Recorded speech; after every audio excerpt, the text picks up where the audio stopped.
Pendant des décennies, la France a connu Sheila comme l'une de ses chanteuses les plus joyeuses, incarnant la fraîcheur, l'élan de jeunesse et un bonheur apparemment sans faille. Elle a chanté pour les générations des années 60, 70, 80, jusqu'à nos jours. Mais derrière les tubes entraînants, les tournées, les plateaux télé et les sourires lumineux, Sheila portait un secret lourd. Son mariage fut une cage dorée, un enfer silencieux, une blessure profonde qu'elle n'avait jamais osé dévoiler. Jusqu'à maintenant. Une ascension fulgurante dans un monde d'hommes. Sheila, née Annie Chancel le 16 août 1945 à Créteil, commence sa carrière très jeune.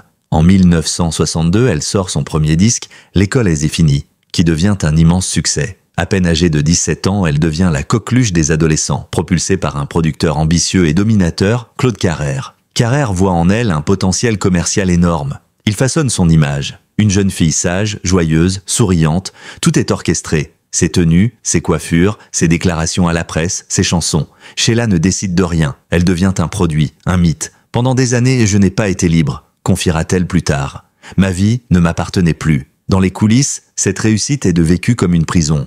Pas de place pour l'intimité, pour les choix personnels. Tout est dicté par le succès. Sheila ne peut pas grandir à son rythme. Elle est figée dans un rôle de poupée en vitrine. Chaque sourire est exigé, chaque mot est contrôlé. L'idée même de dire non lui est étrangère. La rencontre avec Ringo, le rêve médiatique. En 1973, le destin place sur sa route Guy Bale, plus connu sous le nom de Ringo. Lui aussi est chanteur, leur rencontre est rapide, leur union encore plus.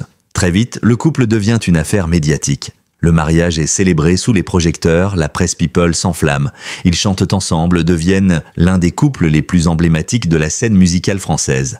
Mais dans l'intimité, le conte de fées tourne court. C'était un mariage arrangé par l'image, dira Sheila plus tard.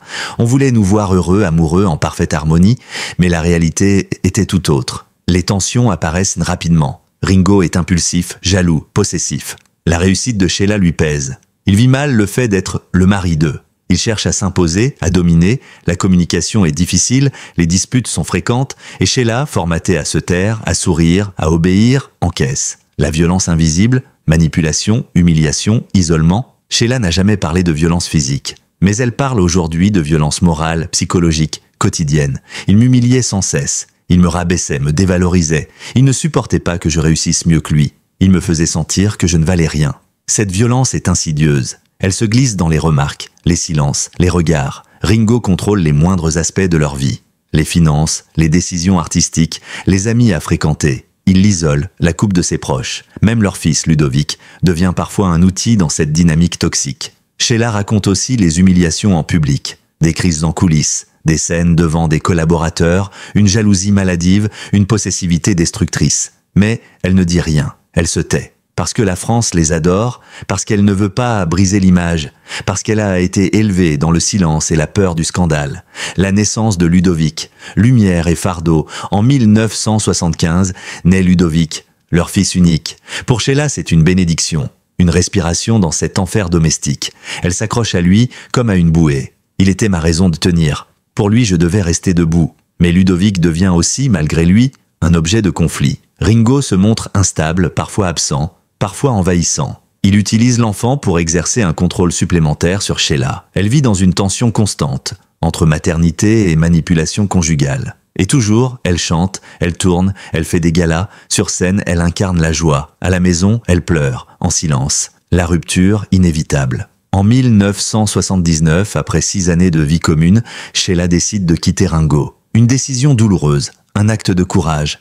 Mais la séparation ne se passe pas dans la sérénité. Les rancunes sont tenaces, les conflits juridiques se multiplient, la garde de Ludovic devient un champ de bataille et une nouvelle guerre commence, celle de la reconstruction. Sheila est brisée, elle souffre, elle doit se reconstruire en tant que femme, en tant qu'artiste, en tant que mère. La France ne comprend pas. Beaucoup l'accusent, d'autres la plaignent. Peu connaissent la vérité. Le silence pendant des décennies. Pendant plus de 40 ans, Sheila ne dira rien de concret sur ce mariage. Elle l'évoque à demi-mot dans des interviews, des confidences voilées. Elle préfère se concentrer sur sa carrière, sur ses projets artistiques, sur ses fans. Mais le poids du secret pèse. Et un autre drame vient assombrir sa vie. La mort de son fils Ludovic en 2017. Une tragédie qui la bouleverse à jamais. À ce moment-là, elle commence à se livrer davantage. À parler, à écrire, à témoigner, car elle n'a plus rien à perdre. Et tout à dire. Le choix de parler, enfin aujourd'hui, à 79 ans, Sheila publie un livre de souvenirs. Pour la première fois, elle évoque avec précision la souffrance de son mariage. Elle parle de manipulation, d'abus psychologiques, de solitude. Elle ne cherche pas à se venger. Elle veut témoigner, libérer la parole pour elle, pour les autres. Pendant trop longtemps, j'ai gardé tout cela pour moi, par peur, par honte, par habitude.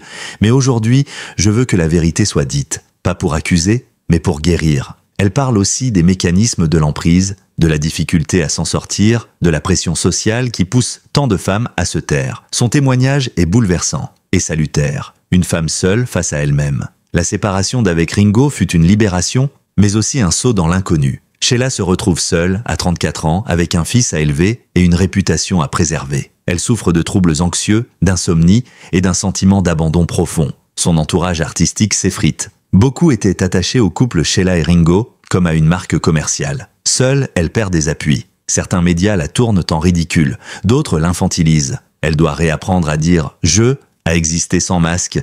Je n'avais jamais été seule auparavant. Même mon enfance avait été régentée par mes parents. Là, pour la première fois, je devais penser à moi, choisir pour moi, sans demander la permission. Elle vit alors des mois difficiles, entre passages à vide et petits éclairs de lucidité. Elle entame une psychothérapie, se confronte à ses démons, découvre les ravages de la dépendance affective et du contrôle psychologique. Dans les années 1980, Sheila choisit de s'éloigner un temps du show business. Cette retraite n'est pas officiellement annoncée, mais perceptible. Elle fait moins de concerts, donne peu d'interviews, compose dans l'ombre. Elle cherche un nouveau souffle artistique. Elle voyage, notamment aux États-Unis, où elle suit des cours de danse, de chant, de développement personnel. Ce déracinement lui fait du bien.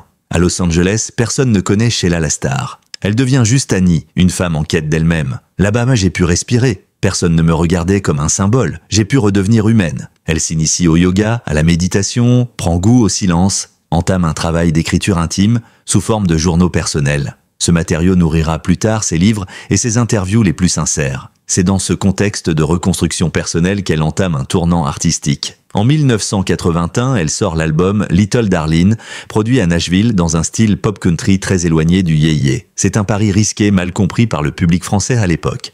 Mais pour Sheila, c'est un acte d'indépendance artistique. Dans les décennies suivantes, elle continue d'innover. Elle collabore avec Yves Martin, son compagnon de vie et de création, pendant plus de 20 ans. Ensemble, ils produisent des albums plus personnels, aux textes plus profonds, abordant des thèmes comme la douleur, la mémoire, l'amour libre. J'ai enfin pu dire ce que j'avais sur le cœur.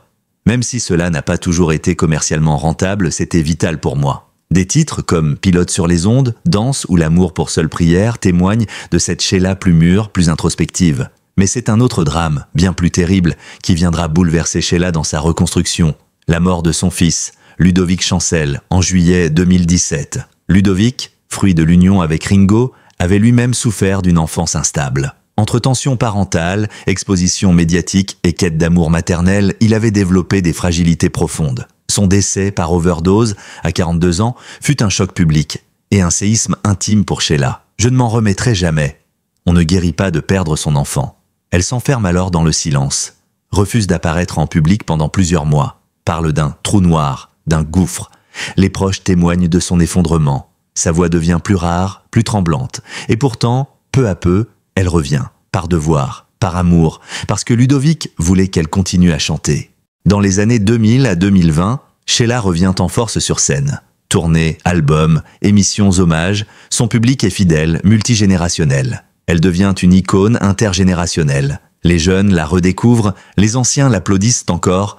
Le public m'a tenu debout, c'est grâce à eux que j'ai survécu. Elle ne cherche plus à plaire, mais à être. Chaque concert devient un acte de partage, chaque chanson, un fragment d'elle-même livré sans phare. Elle y parle de ses blessures, de sa foi en la vie, de sa volonté de ne jamais abandonner. Elle publie également plusieurs ouvrages où elle aborde, sans tabou, son passé. Et si c'était à refaire, Chemin de lumière, des confessions sincères, poignantes, loin du vernis des années 60. Avec le temps, Sheila devient aussi une voix importante pour les femmes. Elle participe à des colloques, des émissions consacrées aux violences conjugales, à la manipulation, au sexisme dans l'industrie musicale. Elle se positionne clairement. Ce que j'ai vécu, des milliers de femmes le vivent. Je ne suis pas une victime exceptionnelle. Je suis juste une survivante qui parle. Son témoignage aide, touche, inspire. Elle ose dire qu'elle a été détruite par l'image que d'autres ont construite pour elle. Elle réclame plus de soutien pour les femmes artistes et surtout, elle encourage les femmes à briser le silence.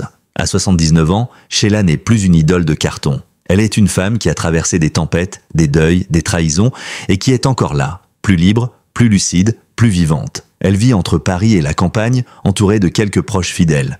Continue de travailler, d'écrire, de rêver. Elle ne cherche plus la gloire. Elle veut la vérité. J'ai passé ma vie à me taire. Aujourd'hui, je veux parler. Et tant mieux si cela dérange. Sheila ne voulait pas mourir avec ce poids sur la poitrine. À mesure qu'elle avançait en âge, le besoin de rétablir les faits, de reprendre la main sur son propre récit, devenait pressant. Trop longtemps, d'autres ont parlé à sa place. Producteurs, journalistes, maris, rumeurs. Aujourd'hui, elle reprend la plume et le micro pour dire qu'elle a souffert, dire qu'elle a été instrumentalisée, dire qu'elle a été battue dans son estime, dénigrée dans son couple, abandonnée par un système aveugle. Ce que je n'ai pas pu dire à 30 ans, je le dis à 79, ce n'est pas trop tard, c'est juste le bon moment. Elle ne cherche pas le scandale, elle cherche le sens. Elle sait que sa parole dérange. Certains l'accusent d'en faire trop, d'autres de réécrire l'histoire. Mais elle s'en moque. Elle sait que des milliers de femmes se reconnaissent dans ses mots. Depuis ses premières confidences médiatiques sur son mariage cauchemardesque, Sheila reçoit des centaines de lettres, de messages, de témoignages. Des femmes lui écrivent qu'elles vivent ou ont vécu la même chose, qu'elles aussi ont été humiliées, effacées, contrôlées, qu'elles n'ont jamais osé parler et que grâce à elles se sentent moins seules. Je pensais être une survivante isolée. Je découvre que je suis une voix parmi des milliers. Sheila devient alors, malgré elle, une figure de courage. Elle ne veut pas être une victime modèle, mais elle accepte son rôle. Si sa douleur peut servir à éveiller des consciences, alors elle en fait un acte militant. Sheila s'adresse aujourd'hui aux jeunes femmes, aux jeunes artistes, aux adolescentes qui rêvent de succès, de reconnaissance, de liberté. Elle les met en garde contre les pièges de l'image, de la dépendance affective, du besoin de plaire à tout prix. Elle revient souvent sur cette phrase « On m'a volé ma jeunesse ». Elle explique comment, très jeune, elle a été façonnée, coupée d'elle-même, formatée pour être ce que les autres attendaient d'elle, et comment cela l'a rendue vulnérable aux relations toxiques. Apprenez à dire non, apprenez à poser vos limites, aimez-vous assez pour ne pas vous perdre dans le regard des autres. Elle encourage les jeunes artistes à s'entourer de femmes fortes, à lire, à se former, à parler entre elles, à créer des réseaux de sororité, à refuser l'isolement. Sheila ne cache pas sa colère contre certains médias. Pendant des années, ils l'ont réduite à une image. La chanteuse Yéyé, la femme de Ringo, la poupée blonde, ils ont ignoré ses douleurs, ses alertes, ses vérités. Pire encore, certains ont tourné ses fragilités en dérision. Lorsqu'elle a parlé de la mort de son fils, certains journaux ont mis en doute sa sincérité. D'autres ont fouillé son passé comme dans un déchet. J'ai été trahi 1000 fois. Et pourtant, je reviens parce que le silence est pire que tout. Aujourd'hui, elle appelle les journalistes à plus d'éthique, de bienveillance, de responsabilité. Elle les invite à interroger la manière dont on parle des femmes, du deuil, de la douleur, de la vieillesse aussi.